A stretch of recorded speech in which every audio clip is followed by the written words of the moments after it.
A Japanese submarine slammed 2 torpedoes into our side, Chief.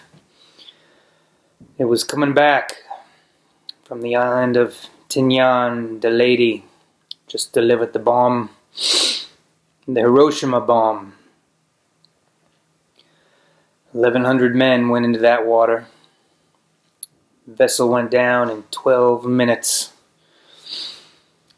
Didn't see the first shock for about half an hour. Tiger, 13-footer.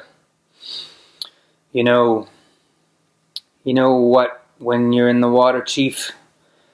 You tell by looking from the dorsal to the tail. Well, we didn't know, because our bomb mission had been so secret, no distress signal had been sent. They didn't even list us as overdue for a week.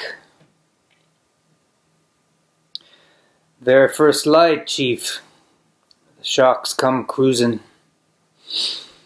So we formed ourselves into tight groups. You know, it's kind of like old squares in a battle, like you see on a calendar, like the Battle of Waterloo. And the idea was the shark would go for the nearest man, and then he'd start pounding and hollering and screaming. And sometimes the shark would go away. Sometimes he wouldn't go away. Sometimes that shark, he looks right at you. Right into your eyes. You know that thing about a shark, he's got lifeless eyes, black eyes, like a doll's eyes. When he comes at you, doesn't seem to be living until he bites you, and those black eyes roll over white, and then all you hear, that terrible high-pitched screaming, and the ocean turns red. In spite of all the pounding and hollering, they all come in and rip you to pieces. You know, by the end of that first dawn, lost 100 men. I don't know how many sharks, maybe 1,000. I don't know how many men. They averaged 6 an hour.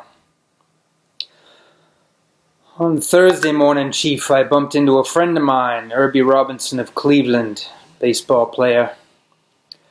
Bosun's mate. I thought he was asleep. I reached over to wake him up. Bobbed up and down in the water, just like a kind of top, upended. Well, he'd been bitten in half below the waist. Noon the 5th day, Mr. Hooper, a Lockheed Ventura saw us. He swung low and saw us. He'd a young pilot, a lot younger than Mr. Hooper. Anyway, he saw us and come in low. 3 hours later, a big fat PBY comes down and starts to pick us up. You know, that was the time I was most frightened. Waiting for my turn. I'll never put on a life jacket again. So, 1,100 men went into the water. 316 men come out. And the sharks took the rest. June the 29th, 1945. Anyway, we delivered the bomb.